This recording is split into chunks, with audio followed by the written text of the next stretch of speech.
이 얼굴 설마 너 해병대 전설? 조폭 두목의 목소리가 떨렸습니다. 말순이 입가에 차가운 미소를 지었습니다. 오랜만이다. 내 아버지. 아직도 거기 계시냐? 그 말에 조폭 두목은 뒷걸음질 쳤습니다. 그의 아버지는 10년 전에 세상을 떠났지만 살아생전 늘 이야기했던 인물이 있었습니다. 자신의 조직을 완전히 무너뜨린 여자 해병대원 이야기를요. 아버지는 돌아가셨어. 하지만 당신 이야기는 늘 하셨지. 해병대 여수색대의 괴물이라고. 할머니의 표정이 잠시 어두워졌습니다. 내 아버지는 좋은 사람이었어. 마지막에는 말이야. 과거 이야기가 시작되었습니다. 25년 전 말수는 해병대 수색대에서 유일한 여성 대원으로 활동했습니다. 그 시절 조폭의 아버지는 이 지역에서 가장 큰 조직을 운영하고 있었죠. 구독과 좋아요는 영상 제작에 큰 힘이 됩니다. 서울 외곽 재개발 예정 지역에 자리한 낡은 아파트 단지입니다. 벽돌색 외벽은 세월의 흔적으로 얼룩져 있고 곳곳에 금이 가 있었죠. 이곳에서 벌써 10년째 청소 일을 하고 있는 장말수는 올해 70을 넘긴 할머니입니다. 매일 아침 6시면 어김없이 1층 청소용품 보관함에서 낡은 물걸레와 쓰레받기를 꺼내는 말순의 모습을 아파트 주민들은 익숙하게 바라봅니다. 그녀는 항상 같은 회색 작업복을 입고 머리에는 색이 바랜 두건을 둘러쌌습니다. 키가 작고 마른 체구의 구부정한 어깨, 그리고 늘 고개를 숙이고 다니는 모습 때문에 사람들은 그녀를 그저 조용한 청소 아주머니라고 불렀죠. 쟤는 한 번도 남한테 큰 소리 치는 걸 못 봤어. 엘리베이터 앞에서 만난 주민들이 수군거립니다. 그러게 말야. 늘 고개 숙이고 청소만 하잖아. 말도 별로 안 하고. 말수는 이런 이야기들을 들어도 별다른 반응을 보이지 않습니다. 그저 묵묵히 자신의 일을 할 뿐이죠. 계단을 오르내리며 난간을 닦고 복도 바닥을 걸레질하고 쓰레기통을 비우는 일상을 반복합니다. 가끔 아이들이 복도에서 뛰어다녀도 눈을 마주치지 않고 주민들이 인사를 해도 작은 목소리로 네, 안녕하세요라고만 답할 뿐입니다. 하지만 말순에게는 특별한 존재가 하나 있었습니다. 바로 손녀 지우입니다. 고등학교 2학년인 지우는 할머니와 함께 이 아파트 2층에서 살고 있습니다. 부모님을 일찍 여의고 할머니 손에서 자란 지우는 말순과 가장 가까운 사이죠. 할머니, 오늘 청소 일찍 끝나셨네요? 학교에서 돌아온 지우가 복도에서 청소 도구를 정리하고 있는 말순에게 다가갑니다. 응, 오늘은 일이 별로 없었어. 지우야, 학교는 어땠니? 그냥 그랬어요. 할머니는 힘들지 않으세요? 매일 이렇게 청소하시는 거? 말수는 지우의 머리를 쓰다듬으며 온화하게 웃습니다. 에이, 내가 뭐. 그냥 늙은 아주머니지 뭐. 이런 일이라도 해야 우리 지우 학교 보내지. 지우는 가끔 할머니를 바라보며 묘한 느낌을 받곤 합니다. 다른 또래 친구들의 할머니와는 뭔가 다른 기운이 있다는 생각이 들었거든요. 특히 할머니의 눈빛에서 느껴지는 깊이 있는 무언가가 있었습니다. 하지만 말수는 그런 지우의 시선을 느끼면 늘 애써 웃으며 넘어가곤 했죠. 어느 날 저녁 지우가 숙제를 하다가 할머니에게 물어봅니다. 할머니, 젊었을 때 뭐 하셨어요? 응, 젊었을 때. 말수는 잠시 멈칫하며 먼 곳을 바라봅니다. 그냥 여러 가지 일을 했지. 별거 아니야. 별거 아니긴요. 할머니는 뭔가 특별한 게 있는 것 같은데. 에이, 무슨 특별한 게 있겠니? 그냥 평범한 할머니야. 말수는 서둘러 주제를 바꿉니다. 지우야, 밥 먹자. 오늘 미역국 끓였어. 그날 밤 말수는 지우가 잠든 후 혼자 거실에 앉아 있습니다. 낡은 찻잔에 보리차를 따라 마시며 창밖을 바라보는 그녀의 얼굴에는 깊은 사연이 담겨 있었습니다. 때로는 과거의 기억들이 파도처럼 밀려와 그녀를 흔들어 놓곤 했지만 말수는 그런 감정들을 깊숙이 묻어두고 살아가고 있었습니다. 아파트 단지는 밤이 되면 더욱 고요해집니다. 가로등 불빛만이 어둠을 밝히고 간혹 늦은 시간에 들어오는 주민들의 발소리만이 복도에 울려 퍼질 뿐입니다. 말수는 이런 평온한 일상이 계속되기를 바라고 있었습니다. 하지만 인생이란 예상치 못한 순간에 급작스럽게 변하는 법이죠. 다음 날도 말수는 어김없이 새벽같이 일어나 청소를 시작합니다. 하지만 이날은 뭔가 평소와 다른 기운이 감돌고 있었습니다. 며칠이 지난 어느 금요일 저녁이었습니다. 지우는 친구들과 함께 외출 계획을 세우고 있었죠. 고등학교 2학년인 지우에게는 또래 친구들과 어울리고 싶은 마음이 컸습니다. 특히 단짝 친구 소연이가 새로 생긴 클럽에 가자고 제안했을 때 지우는 망설였지만 결국 호기심을 이기지 못했습니다. 할머니, 저 오늘 친구들이랑 영화 보러 갈게요. 지우는 말순에게 거짓말을 했습니다. 클럽에 간다고 하면 할머니가 걱정하실 게 뻔했거든요. 그래, 조심해서 다녀와. 너무 늦지는 말고. 말수는 평소처럼 따뜻하게 지우를 배웅했습니다. 지우는 소연과 다른 친구 2명과 함께 강남의 한 클럽으로 향했습니다. 화려한 네온사인과 시끄러운 음악 그리고 낯선 분위기에 지우는 어리둥절했지만 친구들을 따라 안쪽으로 들어갔습니다. 클럽 안은 어둡고 복잡했습니다. 술 냄새와 담배 연기가 자욱하고 사람들이 북적거렸죠. 지우는 이런 곳이 처음이라 불편함을 느꼈지만 친구들 손전에 끌려다녔습니다. 그런데 문제는 화장실에서 생겼습니다. 지우가 화장실에서 나오는데 갑자기 정장을 입은 남자 2명이 그녀를 붙잡았습니다. 야, 너 맞지? 어제 우리 물건 받은 애? 네. 무슨 말씀이세요? 저는 그런 거 모르는데요. 지우는 당황하며 뒤로 물러섰습니다. 시침이 떼지 마. 내 친구가 다 얘기했어. 우리 조직 물건을 빼돌렸다며? 남자들은 지우를 마약 전달책으로 오인하고 있었습니다. 사실 며칠 전 이 클럽에서 조직의 마약이 분실되는 사건이 있었고 그들은 범인을 찾고 있었던 것이죠. 지우의 외모가 목격자 증언과 비슷했던 것이 불운의 시작이었습니다. 정말 저 아니에요. 저는 오늘 처음 여기 왔다고요. 지우가 필사적으로 해명했지만 남자들은 들으려 하지 않았습니다. 그럼 우리 형님한테 가서 직접 해명해. 가자. 지우는 억지로 끌려나갔습니다. 클럽 뒤편에 세워진 검은색 승용차에 강제로 태워졌죠. 차 안에서 지우는 공포에 떨며 울기 시작했습니다. 제발요, 정말 저 아니에요. 할머니가 걱정하실 거예요. 하지만 남자들은 귀를 기울이지 않았습니다. 차는 한강 쪽으로 향했고 지우의 운명은 점점 어둠 속으로 빨려 들어가고 있었습니다. 한편 클럽에서 지우가 사라진 것을 목격한 친구 미진이가 황급히 아파트로 뛰어왔습니다. 숨을 헐떡이며 말순의 집 문을 두드렸죠. 할머니, 할머니, 큰일 났어요. 말순이 문을 열자 미진이가 울면서 말했습니다. 지우 언니가 남자들한테 끌려갔어요. 이상한 차 타고 강 쪽으로 갔어요. 그 순간 말순의 얼굴이 순식간에 얼어붙었습니다. 평소의 온화한 표정은 온데간데 없고 그녀의 눈빛이 차갑게 변했습니다. 마치 다른 사람이 된 것처럼 말이죠.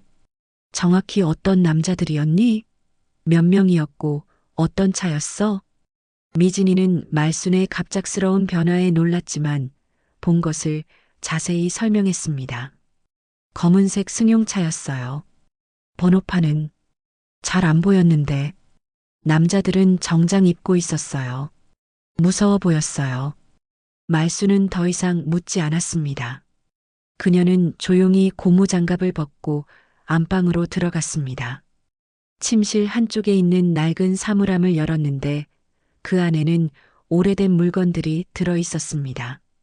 녹슨 군번줄 하나와 해병대 수색대 휘장, 그리고 빛바랜 사진 몇 장. 사진 속에는 젊은 시절의 말순이 군복을 입고 동료들과 함께 찍은 모습이 담겨 있었습니다. 하지만 그 사진 속 말순의 눈빛은 지금과는 완전히 달랐습니다. 날카롭고 강인한 전사의 눈빛이었죠. 말순은 군번줄을 주머니에 넣고 작업복 위에 검은색 후드 점퍼를 걸쳤습니다. 그리고 신발을 운동화로 갈아 신었죠. 평소의 구부정한 자세도 어느새 곧게 펴져 있었습니다. 할머니, 어디 가세요? 미진이가 걱정스럽게 물었습니다. 집에 가서 부모님께 말씀드려라. 그리고 경찰에 신고해. 말순의 목소리는 평소와 달리 단호했습니다. 나는 지우를 데려올 거야. 하지만 할머니 혼자서는 위험해요. 말순이 문을 나서며 뒤돌아봤습니다. 그 순간 미진이는 말순의 눈에서 본 적 없는 차가운 결의를 느꼈습니다. 걱정하지 마. 나는 예전부터 이런 일을 해왔거든. 말순은 아파트를 빠져나가며 주머니 속 군번줄을 만졌습니다. 오랫동안 잠들어 있던 무언가가 그녀 안에서 깨어나고 있었습니다. 한강변의 한적한 창고 지역, 밤 11시가 넘어 인적이 드문 곳이었습니다. 검은색 승용차는 낡은 컨테이너 창고 앞에 멈춰 섰습니다. 지우는 여전히 차 안에서 떨고 있었고 남자들은 그녀를 억지로 끌고 창고 안으로 들어갔습니다. 창고 안은 어둡고 음침했습니다. 곳곳에 쌓인 상자들 사이로 희미한 전구 불빛만이 공간을 비추고 있었죠. 지우는 낡은 의자에 밧줄로 묶였고 입에는 테이프가 붙여졌습니다. 형님이 오실 때까지 가만히 있어. 억울하면 내가 뭘 했는지 잘 생각해봐. 정장을 입은 남자가 말하며 창고 밖으로 나갔습니다. 한 명의 감시자만이 창고 입구 근처에서 담배를 피우며 지키고 있었습니다. 그는 이런 일이 일상다반사라는 듯 여유롭게 행동했죠. 그때였습니다. 창고 주변이 이상하게 조용해졌습니다. 평소라면 들려야 할 강변의 소음들, 지나가는 차 소리, 심지어 바람 소리까지도 멈춘 것 같았습니다. 감시하던 남자가 뭔가 이상함을 느끼고 주변을 둘러봤습니다. 뭐지? 왜 이렇게 조용하지? 바로 그 순간 어둠 속에서 그림자가 움직였습니다. 남자가 뒤를 돌아보려는 찰나 목 뒤쪽에서 강한 압박이 가해졌습니다. 그는 소리도 내지 못한 채 의식을 잃고 쓰러졌죠. 말순이 어둠 속에서 나타났습니다. 그녀의 모습은 완전히 달라져 있었습니다. 구부정했던 어깨는 곧게 펴져 있고 평소의 느린 걸음걸이 대신 고양이처럼 조용하고 민첩한 움직임을 보였습니다. 쓰러진 남자를 확인한 말순은 그의 주머니에서 권총을 꺼냈습니다. 능숙한 손놀림으로 탄창을 확인하고 다시 집어넣었죠. 마치 수십 년 전부터 해오던 일인 것처럼 자연스러웠습니다. 말순은 창고 벽을 따라 조용히 이동했습니다. 그녀는 건물의 구조를 파악하고 출입구와 비상구의 위치를 확인했습니다. 마치 작전을 수행하는 군인처럼 체계적이고 신중했죠. 창고 안쪽에서 지우의 흐느끼는 소리가 들려왔습니다. 말순의 가슴이 아팠지만 그녀는 감정을 억누르고 냉정함을 유지했습니다. 지금은 구출 작전에 집중해야 할 때였거든요. 말순은 창고의 측면 창문으로 몸을 숨기며 안을 살폈습니다. 지우가 의자에 묶여 있고 다른 남자들은 보이지 않았습니다. 하지만 조심스럽게 접근해야 했죠. 언제 다른 사람들이 나타날지 모르니까요. 그녀는 창고 뒤편으로 돌아가서 환기구를 발견했습니다. 작은 채구를 이용해 그곳으로 침입하기로 결정했죠.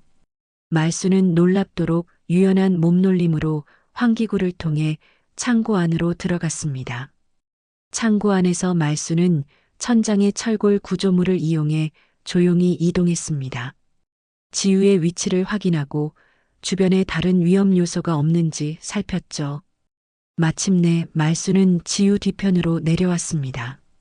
지우는 할머니의 기척을 느끼고 고개를 돌렸습니다. 눈이 마주친 순간 지우는 믿을 수 없다는 표정을 지었습니다. 말순이 조용히 지우의 입에 붙은 테이프를 떼고 밧줄을 풀어주었습니다. 조용히 해야 해. 아직 끝나지 않았어. 할머니, 어떻게 여기까지? 지우는 작은 목소리로 물었습니다. 나중에 설명해 줄게. 지금은 여기서 나가는 게 먼저야. 그런데 바로 그때 창고 입구에서 발소리가 들려왔습니다. 다른 조직원들이 돌아온 것이었습니다. 야, 민수야. 어디 갔어? 한 남자의 목소리가 들렸습니다. 쓰러진 감시자를 찾는 소리였죠. 말수는 즉시 지우의 손을 잡고 창고 뒤편으로 이동했습니다. 하지만 창고 입구에서 들어온 남자가 상황을 파악하고 소리쳤습니다. 이상해. 민수가 쓰러져 있어. 누군가 침입했다. 순식간에 창고 안이 소란스러워졌습니다. 전등이 켜지고 남자들이 사방을 뒤지기 시작했습니다. 말순과 지우는 상자들 사이에 숨어 있었지만 곧 발각될 상황이었습니다. 그때 말순이 일어서며 지우에게 속삭였습니다. 내가 신호하면 뒤쪽 문으로 뛰어나가. 밖에서 기다려. 하지만 할머니는 걱정하지 마. 나는 괜찮아. 말순이 상자 뒤에서 나타나자 조직원들이 그녀를 발견했습니다. 거기 누구야? 한 남자가 다가오며 소리쳤습니다. 할머니가 웬일이야? 여기가 어디인 줄 알고. 그 순간 말순이 번개처럼 움직였습니다. 가까이 온 남자의 팔을 비틀며 단숨에 제압했죠. 남자는 비명도 지르지 못하고 바닥에 쓰러졌습니다. 다른 조직원들이 놀라며 말순을 바라봤습니다. 뭐야, 이 할머니가? 말순이 쓰러진 남자를 바라보며 차갑게 말했습니다. 내가 누군진 내 조직에 물어봐라. 혹시 해병대 707호 장말순이라고 들어봤으면 말이지. 그 이름을 들은 순간 한 남자의 얼굴이 창백해졌습니다. 그는 나이가 많아 보였고 예전 일들을 기억하고 있는 듯 했습니다. 설마 그 전설이. 말순의 눈빛이 더욱 차가워졌습니다. 오랫동안 잠들어 있던 해병대 수색대원 장말순이 완전히 깨어난 순간이었습니다. 창고 안의 분위기가 순식간에 얼어붙었습니다. 나이 많은 조직원이 떨리는 목소리로 말했습니다. 형님께 연락해야 해. 지금 당장. 몇 분 후 검은색 고급 승용차 2대가 창고 앞에 도착했습니다. 차에서 내린 사람은 40대 중반으로 보이는 남자였습니다. 값비싼 정장을 입고 있었지만 얼굴에는 험악한 기운이 감돌았죠. 바로 이 지역 조직의 보스 정호태였습니다. 정호태는 창고 안으로 들어서며 부하들을 둘러봤습니다. 도대체 무슨 일이야? 할머니 하나 때문에 이 난리가 뭐냐? 형님, 그게 이 할머니가 보통이 아닙니다. 우리 놈들을 순식간에. 정호태가 말순을 바라보는 순간 그의 얼굴이 굳어졌습니다. 어디선가 본 듯한 느낌이 들었거든요. 하지만 확신할 수는 없었습니다. 할머니, 여기가 어디인 줄 알고 들어왔어? 우리 일에 끼어들면 좋을 게 없어. 말순이 천천히 고개를 들어 정호태를 바라봤습니다. 그 순간 정호태의 심장이 쿵 떨어지는 느낌이 들었습니다. 그 눈빛, 그 차가운 시선이 어린 시절 아버지에게 들었던 이야기와 겹쳐졌거든요. 이 얼굴, 설마 너 장말순? 정호태의 목소리가 떨렸습니다. 말순이 입가에 차가운 미소를 지었습니다. 오랜만이다. 내 아버지. 아직도 거기 계시냐? 그 말에 정호태는 뒷걸음질 쳤습니다. 그의 아버지는 10년 전에 세상을 떠났지만 살아생전 늘 이야기했던 인물이 있었습니다. 자신의 조직을 완전히 무너뜨린 여자 해병대원 이야기를요. 아버지는 돌아가셨어. 하지만 당신 이야기는 늘 하셨지. 해병대 여수색대의 괴물이라고. 말순의 표정이 잠시 어두워졌습니다. 내 아버지 정만기는 좋은 사람이었어. 마지막에는 말이야. 과거 이야기가 시작되었습니다. 25년 전 말순은 해병대 수색대에서 유일한 여성 대원으로 활동했습니다. 그 시절 정호태의 아버지 정만기는 이 지역에서 가장 큰 조직을 운영하고 있었죠. 정만기의 조직은 단순한 폭력 조직이 아니었습니다. 마약 밀매와 인신매매, 그리고 청소년들을 이용한 각종 범죄를 저질렀습니다. 특히 어린 소녀들을 납치해서 해외로 팔아넘기는 끔찍한 일까지 벌이고 있었죠. 군 당국은 이 조직을 해체하기 위해 특수작전을 펼쳤고 말순이 속한 수색대가 투입되었습니다. 하지만 작전 중에 동료들이 하나씩 죽어나갔습니다. 정만기의 조직이 생각보다 훨씬 위험하고 잔인했거든요. 내 아버지는 처음에는 정말 나쁜 사람이었어. 하지만 마지막에는 자신이 저지른 일들을 후회했지. 정호태가 믿을 수 없다는 표정으로 말순을 바라봤습니다. 그게 무슨 말이야? 아버지가 후회했다고? 정만기는 마지막에 자신의 조직원들이 납치한 아이들의 위치를 나에게 알려줬어. 그 덕분에 20명이 넘는 아이들을 구할 수 있었지. 말순의 목소리에는 깊은 슬픔이 담겨 있었습니다. 하지만 그 과정에서 내 아버지는 자신의 부하들에게 배신당해 죽었어. 아이들을 구하려다가 말이야.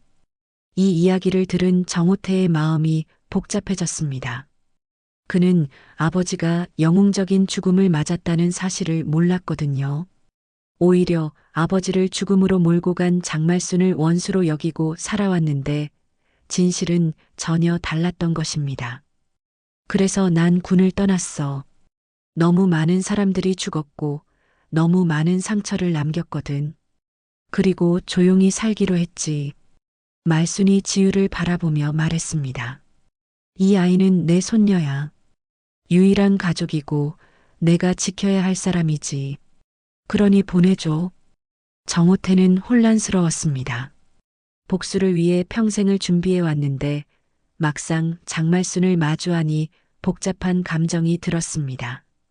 아버지의 진실을 알게 된 지금 어떻게 해야 할지 확신이 서지 않았죠. 하지만 우리 조직에 물건이 없어졌어. 그 일에 이 아이가 연루됐다는 증언이 있고 그건 오해야. 지우는 그런 일과 전혀 상관없어. 정호태가 부하들을 바라봤습니다. 진짜 확실해? 이 아이가 맞아? 나이 많은 부하가 머뭇거리며 대답했습니다. 그게 사실 확실하지는 않습니다. 어둠 속에서 본 거라. 정호태는 깊은 한숨을 쉬었습니다. 아버지의 진실을 알게 된 지금, 그리고 전설적인 장말순을 직접 마주한 지금, 그는 어떤 선택을 해야 할지 고민에 빠졌습니다. 그런데 바로 그때 창고 밖에서 자동차 소리가 들려왔습니다. 누군가 또 오고 있었습니다. 정호태의 얼굴이 굳어졌습니다. 이상해. 오늘은 아무도 오기로 하지 않았는데. 말순도 긴장했습니다. 상황이 더욱 복잡해지고 있었거든요. 지우의 안전을 위해서라도 빨리 이곳을 벗어나야 했습니다. 창고 밖에서 들려오는 자동차 소리가 점점 가까워졌습니다. 정호태는 긴장한 표정으로 부하에게 신호를 보냈고 조직원 하나가 조심스럽게 창고 문틈으로 밖을 살펴봤습니다. 형님, 우리 차가 아닙니다. 모르는 차예요. 정호태의 얼굴이 어두워졌습니다. 이 시간에 이곳을 찾아올 사람은 많지 않았거든요. 경찰일 가능성도 있었고 아니면 적대 조직일 수도 있었습니다. 그런데 창고 문이 열리며 들어온 사람을 보고 모든 사람들이 놀랐습니다. 바로 지우의 친구 소연이었습니다. 그런데 소연의 뒤로는 정호태도 모르는 남자들이 따라 들어왔죠. 소연아? 지우가 믿을 수 없다는 표정으로 친구를 바라봤습니다. 왜 여기에 있어? 어떻게 이곳을 알았어? 소연은 지우의 눈을 마주보지 못하고 고개를 숙였습니다. 그녀의 얼굴에는 미안함과 두려움이 섞여 있었죠. 소연과 함께 온 남자가 정호태에게 다가왔습니다. 정호태 맞지? 우리가 연락했던 건 기억나지? 정호태는 당황했습니다. 무슨 소리야? 나는 너희와 약속한 적 없어. 이 아이가 연락했어. 남자가 소연을 가리키며 말했습니다. 해병대 출신 할머니를 잡을 수 있다고 하더라고. 그 순간 모든 퍼즐이 맞춰졌습니다. 소연이 처음부터 이 모든 일을 계획했던 것입니다. 지우를 클럽으로 유인한 것도, 조폭들이 지우를 잘못 알아본 것도 모두 우연이 아니었던 거죠. 소연아, 이게 무슨 짓이야? 지우가 울먹이며 물었습니다. 소연이 떨리는 목소리로 대답했습니다. 미안해, 지우야. 정말 미안해. 하지만 우리 집이 너무 힘들어. 아빠가 사업 실패하고 빚에 쫓기고 있어. 소연의 아버지는 최근 사업에 실패해서 거액의 빚을 지게 되었습니다. 그 빚을 진 상대가 바로 소연과 함께 온 조직이었죠. 그들은 소연에게 빚을 탕감해주는 조건으로 한 가지 임무를 주었습니다. 전설의 해병대 할머니를 우리에게 데려오면 내 집안 빚은 모두 없었던 일로 해주겠다. 처음에 소연은 믿지 않았습니다. 지우의 할머니가 그런 대단한 사람일 리 없다고 생각했거든요. 하지만 조직에서 장말순에 대한 자세한 정보를 알려주자 소연은 충격을 받았습니다. 내 할머니는 우리 조직 전체를 뒤흔들었던 사람이야. 그 할머니만 잡으면 우리가 얼마나 강해질 수 있는지 알아? 소연과 함께 온 조직의 보스가 말순을 바라보며 말했습니다. 장말순, 드디어 만났네. 오랫동안 찾고 있었어. 이 남자는 김철수라는 이름으로 예전에 정만기 조직과 경쟁했던 라이벌 조직의 후계자였습니다. 그는 정만기가 몰락한 후 이 지역을 장악하려 했지만 장말순의 존재 때문에 쉽지 않았죠. 내가 정만기를 도와서 우리를 방해했잖아. 그때의 복수를 할 때가 왔어. 김철수의 부하들이 총을 꺼내며 말순과 지우를 포위했습니다. 정호태의 조직원들도 갑작스러운 상황에 당황했지만 어쩔 수 없이 뒤로 물러섰죠. 말순은 차분히 상황을 파악했습니다. 김철수의 조직원들은 10여 명 모두 무장하고 있었습니다. 정호태의 사람들은 중립을 지키려 하고 있고 지우와 소연은 한가운데 있는 상황이었죠. 할머니, 제발. 그냥 도망쳐요. 저는 괜찮아요. 지우가 절망에 빠져 외쳤습니다. 하지만 말순은 움직이지 않았습니다. 그녀는 지우를 바라보며 조용히 말했습니다. 지우야, 할머니는 절대 너를 버리지 않아. 김철수가 비웃으며 말했습니다. 감동적이네. 하지만 이제 끝이야. 내가 아무리 해병대 출신이라고 해도 혼자서 이 많은 사람들을 상대할 수는 없을 거야. 그 순간 말순이 무릎을 꿇었습니다. 모든 사람들이 놀란 표정을 지었죠. 전설의 해병대원이 항복하는 모습이었습니다. 지우만은 보내줘. 나는 순순히 따라갈게. 김철수가 만족스러운 표정을 지었습니다. 그래, 그게 현명한 선택이야. 하지만 말순이 무릎을 꿇은 진짜 이유는 따로 있었습니다. 그녀는 바닥에 떨어진 작은 돌멩이를 주워들었죠. 그리고 창고 벽면에 있는 전기 스위치를 정확히 겨냥했습니다. 지우야, 눈 감아. 말순이 작은 목소리로 말했습니다. 그리고 돌멩이를 던졌습니다. 순식간에 창고 안의 모든 전등이 꺼졌고 칠흑 같은 어둠이 내려앉았습니다. 뭐야? 불 켜. 김철수가 소리쳤지만 이미 늦었습니다. 어둠 속에서 말순이 움직이기 시작했습니다. 해병대 시절의 야간 작전 훈련이 몸에 배어 있었거든요. 그녀에게 어둠은 적이 아니라 동지였습니다. 총소리가 울려 퍼졌지만 말순은 이미 그 자리에 없었습니다. 그녀는 그림자처럼 움직이며 하나씩 적들을 제압해 나갔습니다. 어디 있어? 어디에 숨었어? 조직원들이 당황하며 소리쳤지만 답은 돌아오지 않았습니다. 지우는 어둠 속에서 할머니의 진짜 모습을 느꼈습니다. 이것이 바로 전설이라고 불렸던 해병대 수색대원 장말순의 실력이었습니다. 칠흑 같은 어둠 속에서 혼란이 계속되었습니다. 김철수의 조직원들은 손전등을 켜며 말순을 찾으려 했지만 그녀는 마치 유령처럼 사라져버렸습니다. 가끔 어둠 속에서 들려오는 작은 소음과 함께 조직원들이 하나씩 쓰러져 갔죠. 이런 식으로는 안 돼. 모두 밖으로 나가서 포위해. 김철수가 소리쳤습니다. 하지만 그때 창고 한쪽에서 이상한 소리가 들렸습니다. 씩씩하는 소리와 함께 달콤한 냄새가 퍼지기 시작했거든요. 뭐야, 이 냄새? 한 조직원이 코를 막으며 말했습니다. 말순이 미리 준비해둔 것이었습니다. 창고에 들어오기 전에 그녀는 청소용 스프레이통에 최루 효과가 있는 화학물질을 섞어 놓았던 것이죠. 청소 일을 하면서 얻은 지식을 활용한 것이었습니다. 조직원들이 기침을 하며 눈물을 흘리기 시작했습니다. 시야가 흐려지고 제대로 움직일 수도 없었죠. 밖으로, 모두 밖으로 나가. 김철수가 명령했지만 이미 말순의 계획대로 진행되고 있었습니다. 말순은 어둠 속에서 지우에게 다가갔습니다. 지우야, 내 손 잡아. 조용히 따라와. 지우는 할머니의 손을 꽉 잡았습니다. 평소에 느꼈던 부드러운 손이 아니라 거칠고 힘이 있는 손이었죠.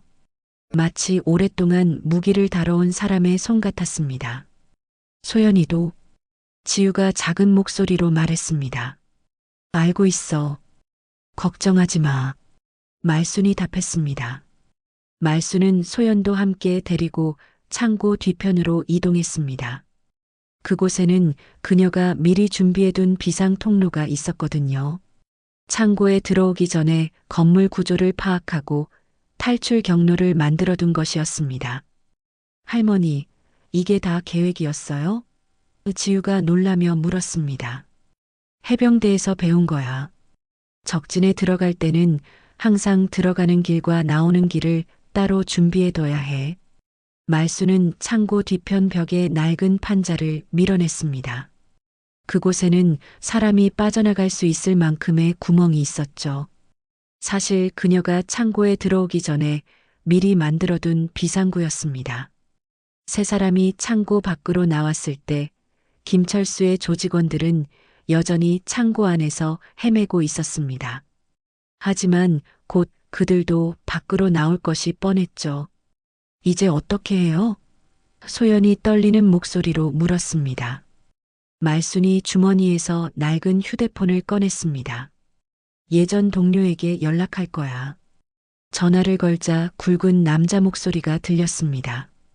여보세요? 김상사 나야. 장말순. 말순아?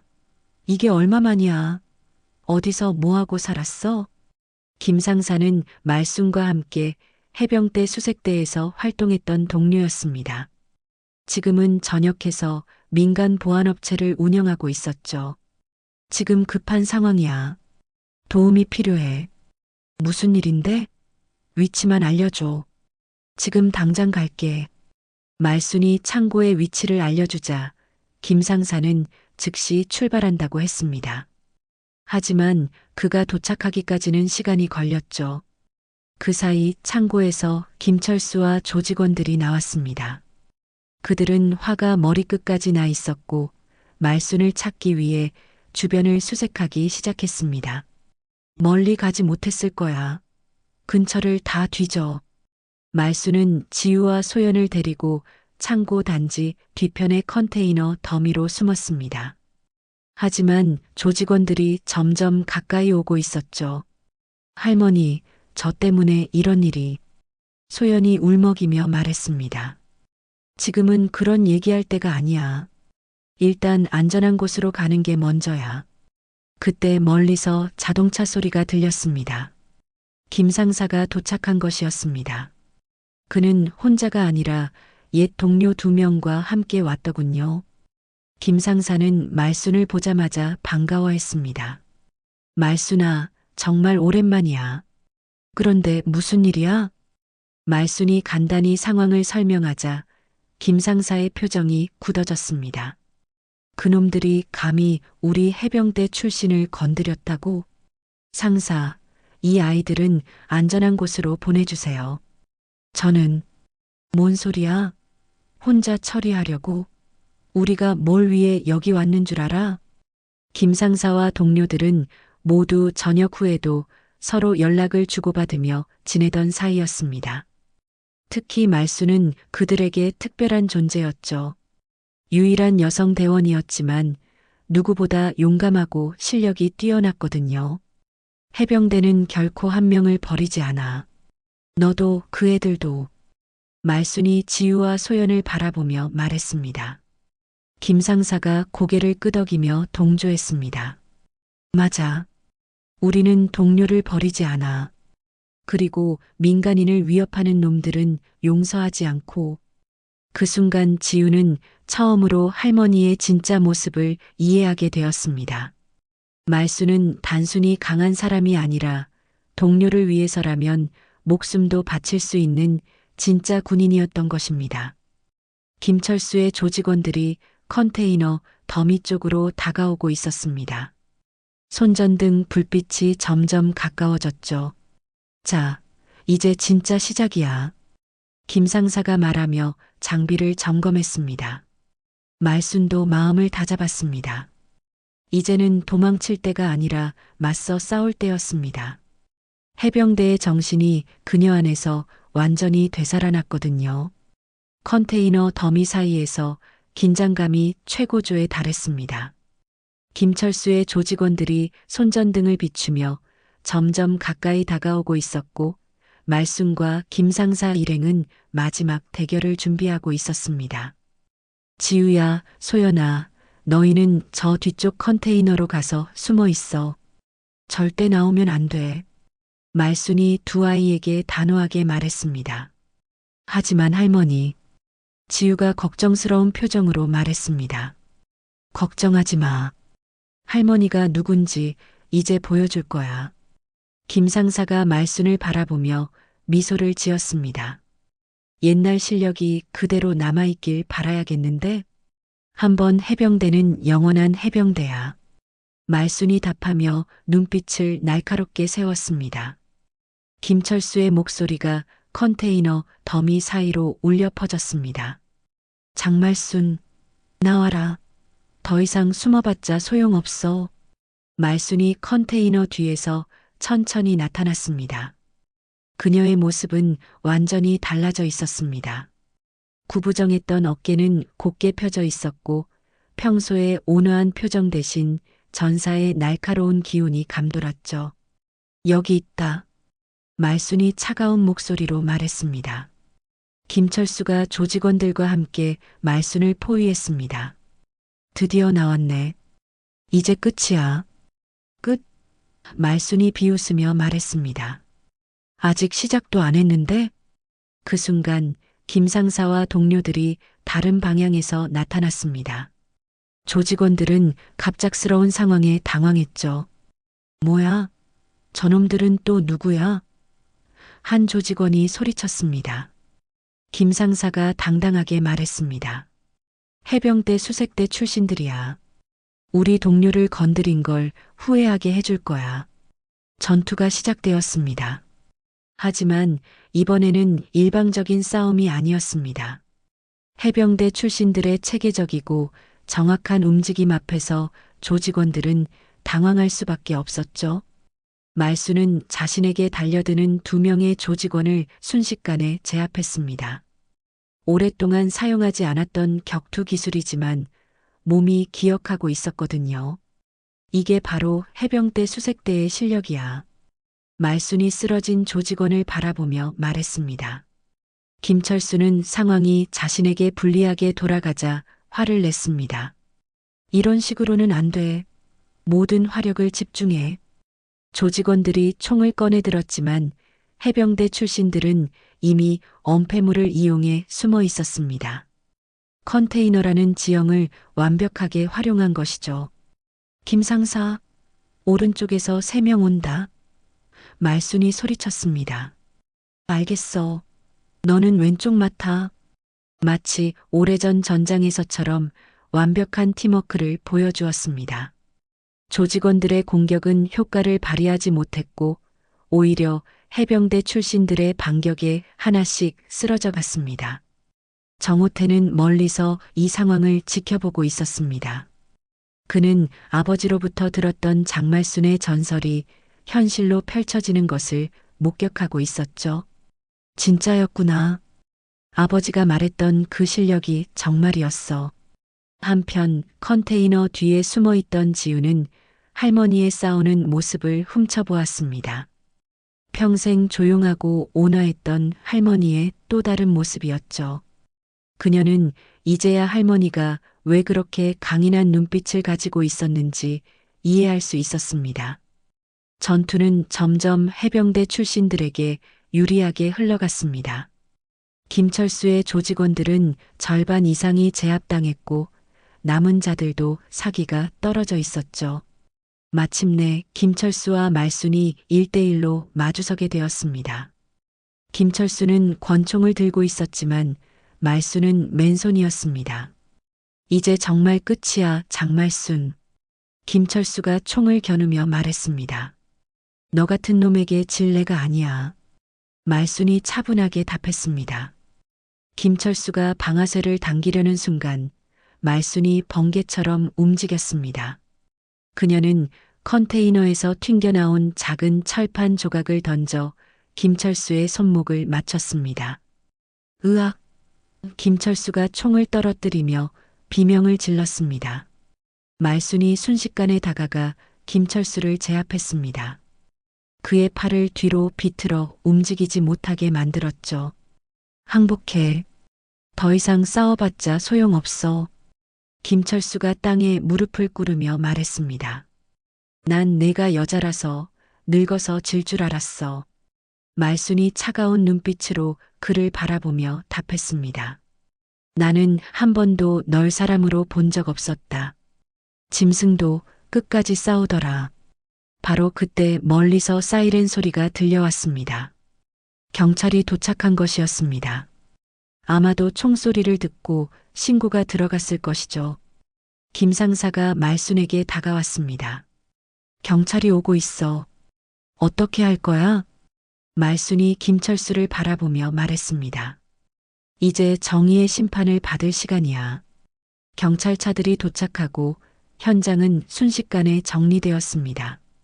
김철수와 그의 조직원들은 모두 체포되었고 말순은 경찰에게 자신의 신분을 밝혔습니다. 전 해병대 수색대 707호 장말순입니다. 말순이 경찰관에게 또렷하게 말했습니다. 경찰관들은 놀란 표정을 지었습니다. 해병대 707호라는 이름은 그들도 들어본 적이 있었거든요. 다음 날 뉴스에는 하루 종일 이 사건이 보도되었습니다. 전설의 여성 해병대원 조직 일망타진이라는 타이틀과 함께 말순의 이야기가 전국에 알려진 것이죠. 사건이 있은 지 일주일이 지났습니다. 아파트 단지는 평소보다 더욱 북적거렸습니다. 말순의 이야기가 뉴스를 통해 전국에 알려지면서 기자들과 방송국 관계자들이 연일 찾아왔거든요. 하지만 정작 말순은 여전히 새벽 6시에 일어나 청소 도구를 챙기고 있었습니다. 평소와 다른 점이 있다면 이제는 지우가 함께 청소를 도와준다는 것이었죠. 할머니, 정말 계속 청소 일하실 거예요? 지우가 걸레를 들고 물었습니다. 당연하지. 이게 내일이잖아. 말순이 미소를 지으며 답했습니다. 아파트 복도에 나서자 평소와는 완전히 다른 풍경이 펼쳐졌습니다. 아이들이 우르르 몰려와서 말순을 둘러쌌거든요. 할머니, 진짜 해병대였어요? 초등학생 아이가 호기심 어린 눈으로 물었습니다. 싸움 정말 잘하세요? 영화 찍어요? 다른 아이들도 연신 질문을 쏟아냈습니다. 말순은 당황스러워하면서도 아이들을 따뜻하게 바라봤습니다. 에이, 그냥 할머니야. 여러분도 학교 가야 하지 않아? 할머니 사인해 주세요. 한 아이가 공책을 내밀었습니다. 사인은 무슨? 내가 연예인도 아닌데. 말순이 웃으며 고개를 저었습니다. 주민들의 시선도 완전히 달라졌습니다. 예전에는 그저 조용한 청소 아주머니로 여겼던 사람들이 이제는 존경의 눈빛으로 그녀를 바라봤죠. 장할머니, 정말 대단하세요. 우리가 몰랐네요. 한 주민이 다가와서 말했습니다. 별일 아니에요. 그냥 제가 해야 할 일을 했을 뿐이에요. 말순이 겸손하게 답했습니다. 하지만 무엇보다 큰 변화는 말순과 지우의 관계였습니다. 지우는 이제 할머니를 완전히 다른 시각으로 바라보게 되었거든요. 할머니, 저 그동안 할머니를 제대로 몰랐어요. 지우가 계단을 닦으며 말했습니다. 무슨 소리야? 넌 할머니를 누구보다 잘 알고 있어. 아니에요. 할머니가 얼마나 대단한 분인지, 얼마나 강한 분인지 몰랐어요. 말순이 걸레질을 멈추고 지우를 바라봤습니다. 지우야, 할머니가 강한 건 맞아. 하지만 그 강함은 너 때문이야. 저 때문이요? 응. 너를 지키고 싶은 마음이 할머니를 강하게 만들었어. 사랑하는 사람을 위해서라면 누구든 강해질 수 있거든. 지우의 눈에 눈물이 맺혔습니다. 그녀는 이제야 할머니의 진짜 마음을 이해할 수 있었습니다. 며칠 후 소연이 아파트를 찾아왔습니다. 그녀는 사건 이후 심한 죄책감에 시달리고 있었거든요. 할머니, 정말 죄송해요. 제가 너무 나쁜 짓을 했어요. 소연이 고개를 숙이며 말했습니다. 말순이 소연의 어깨를 부드럽게 어루만져 주었습니다. 소연아, 내가 나쁜 아이가 아니라는 걸 할머니는 알고 있어. 다만 잘못된 선택을 했을 뿐이야. 하지만 가족을 위해서 고민했던 내 마음은 할머니가 이해해. 다만 방법이 잘못되었을 뿐이지. 말순은 소연에게 두 번째 기회를 주었습니다. 그리고 소연의 가족 문제도 해결될 수 있도록 도움을 주었죠. 김 상사가 운영하는 보안업체에서 소연의 아버지에게 일자리를 제공했거든요. 정호태도 변화했습니다. 아버지의 진실을 알게 된 후 그는 조직을 해체하고 새로운 삶을 살기로 결심했습니다. 말순을 찾아와서 진심으로 사과했죠. 장말순 선배님, 제가 잘못 생각했습니다.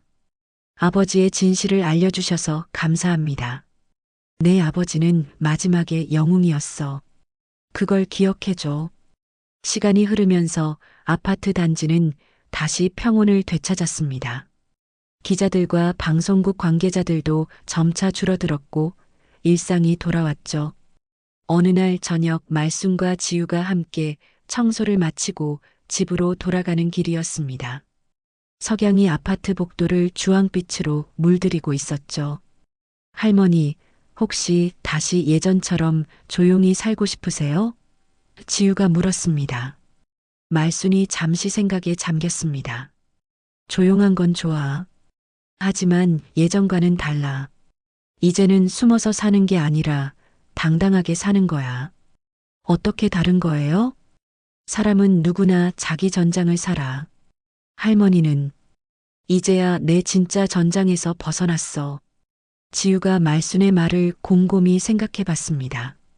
그럼 이제 할머니의 전장은 어디예요? 말순이 아파트를 둘러보며 미소를 지었습니다. 여기야. 이 평범한 일상, 너와 함께하는 시간, 이웃들과의 소소한 인사. 이게 바로 할머니가 진짜 지키고 싶었던 거야. 그 순간 아파트 옥상에 개양된 태극기가 저녁 바람에 펄럭였습니다. 말순과 지우는 그 모습을 바라보며 함께 걸어갔죠. 아파트 주민들은 이제 말순을 진짜 가족처럼 여겼습니다. 그녀는 더 이상 조용한 청소 아주머니가 아니라 우리 아파트의 수호천사가 되어 있었거든요. 며칠 후 말순의 이야기를 다룬 다큐멘터리가 방송되었습니다. 화면 마지막에는 작은 자막이 떠올랐죠. 해병은 태어나는 것이 아니라 만들어지는 것이다. 말순은 텔레비전을 보며 조용히 미소를 지었습니다. 그녀의 진짜 이야기는 이제 막 시작된 것 같았거든요. 평범한 일상 속에서 진짜 행복을 찾아가는 이야기 말입니다. 지우가 할머니 옆에 앉으며 말했습니다. 할머니 사랑해요. 나도 우리 지우 사랑해. 말순이 지우를 꼭 안아주었습니다.